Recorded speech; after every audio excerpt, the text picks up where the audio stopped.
Imagine you were applying to college and you're staring at a blank application page, not knowing what to do. The panic and fear are taking over and you have no clue where to even begin. Hi, my name is Katie Steed and I'm a freshman at the University of Central Florida.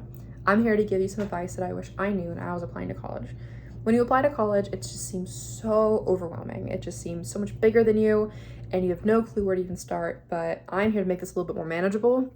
First, you need to focus on your junior year grades, next your SAT and ACT, and third, your Common App.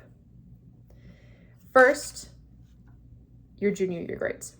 It is kind of nerve-wracking when you think about it because the most important year of your college career is your junior year of high school. That's because when you apply to colleges, it's always in the early part of your senior year of high school, and colleges want your most recent academic experience, which is your junior year. Now, this is not to say that if you had a really bad junior year or a lot was going on, that you're not going to go to college. That's completely not true. There are a lot of different components that colleges look at than just grades. So do not feel as though if you had a really bad junior year, you're not going to college. Completely not true. It's just going to make things a little bit more difficult, but I promise you it's achievable. Next is your ACT and ACT.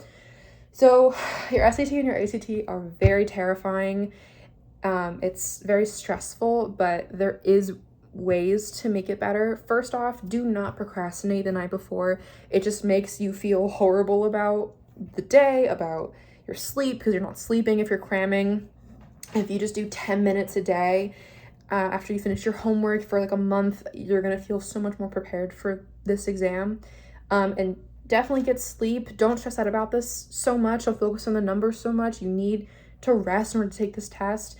According to an article called Comparing School Reports and Empirical Estimates of Relative Reliance on Tests versus Grades in College Admissions by Paul Saquet, Melissa Sharp, and Nathaniel Kunsel, they say that we find that schools tend to select on test scores and high school grades relatively equally, with the empirical reliance index showing slightly more reliance on test scores and school reported reliance estimates showing slightly more reliance on grades. Essentially just saying that your test scores are not the end-all be-all of everything. Sometimes colleges focus on it relatively equally to your grades and to your standardized test scores. So this is not something that's going to make or break whether you go to college or not. Trust me, it is not the most important aspect of your application. And finally, your Common App. This is a so useful way of applying to colleges. Common App is a website that you can apply to hundreds of, if not thousands, of U.S. Universities, including Ivy Leagues, private universities, and public universities. If you're trying to apply to a U.S. university, I would highly recommend you use Common App. It's a really simple way to do something really complex.